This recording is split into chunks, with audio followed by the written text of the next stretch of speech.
Assalamu alaikum and good afternoon. It's a beautiful day in Lahore, Pakistan, and it is 10th of June 2025. It's an important day for the government, for the people of Pakistan, for the business community, and all the institutions representing the government of Pakistan. Because today our Honorable Finance Minister Muhammad Aurangzeb is going to present the budget to the Parliament. Uh, uh, the economic survey has already been issued for the fiscal year 24-25. So, budget and look the information about some of the key sectors representing Pakistan's economy, government or the defense expenditure or development expenditure is also being made public by the media. Especially, I'm following Hum News, so there's a kind of a disclaimer to what the discussion I will carry out is that I will present a very specific, limited perspective about what I could, as a economist or a empirical economist, would understand out of those basic indicators that have been made public. But if you want to have a more detailed perspective, more comprehensive, you should watch Hum News channel. With there's a galaxy of really excellent economists are being engaged by Hum TV, and really great discussion is being carried out, and maybe in other media channels, and especially uh, the news publications would have had in detail, would have covered different aspects of Pakistan's economy and how this budget would relate to it, and how what kind of policy and governance strategy the government has adopted to then lead to after the completion of 1 year. So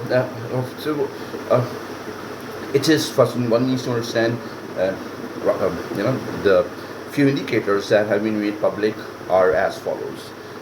Pakistan's economic growth rate is considered to be a bit decent, about around 3%. Services sector is the most dominant sector of the economy, which is a great thing. I mean, I've allocated some space to how financial sector is so important in financial development to really decide the future of goods market as well. Goods market representing real economic activity, which would be representing domestic economy, real economic output, as well as our export capacity. So services sector is the most dominant sector. It has grown with more than 4%. Real estate has grown. Overall, it's just it is quite clear that Pakistan is moving towards economic stability. Inflation that was above 25% is now under 10%, which is great news, and I will explain it how that would be so important to explain the budget, how it will be presented by the government. So firstly, this the GDP is gross domestic product, and it is generally explained in nominal terms in Pakistani rupees. I mean, you should know that first. Gross domestic product is value of goods and services that has been produced domestically, and it is a nominal variable, which means it's kind of it is explained through Pakistani rupee. The value is explained through the value of goods and services being produced in Pakistan rupees. Then the economy is also, is represented with inflation rates, that rise in prices. So one needs to adjust this concept.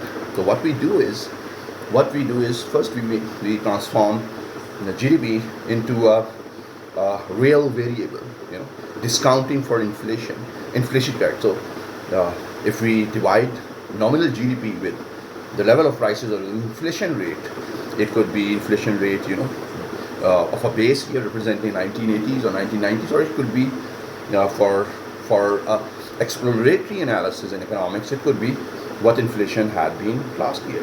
Then it was it was mostly above 20%. Recession, the risk of recession was being talked about throughout media, international credit agencies, World Bank, IMF, while giving the loan to the government, would then have so many sittings with the government, and which were being broadcasted or which made news as well. There were so many sittings of finance ministry with the staff of IMF, and to really then understand that is Pakistan moving towards macroeconomic instability and then recession, or is Pakistan could stabilize its economy with kind of some recommendation might have been shared by the IMF and the government. There's such a, finance ministry represents a team of excellent economists, excellent financial experts, and definitely our minister Muhammad Aurangzeb is brilliant. So so now let us move from now. You have understood that GDP in nominal terms is something else. It has a certain value. If you, for example, if inflation rate most probably for the next year, it's the budget allocation for the next year. Right? This fiscal year is completed. Economic growth has been calculated. So there is statistics being made available to public through economic survey. But it is a budget speech. That what is the plan of the government to then direct Pakistani economy for the next fiscal year? So there are certain budget allocation statistics being made just few minutes back, and it was being broadcasted at Hum News TV, and some really great Pakistani economists are discussing the larger picture and the picture specific to this budget. So now inflation wars on average, what do you think? What would be the inflation last year? It would be a little bit 15%. Expected inflation, Pakistan has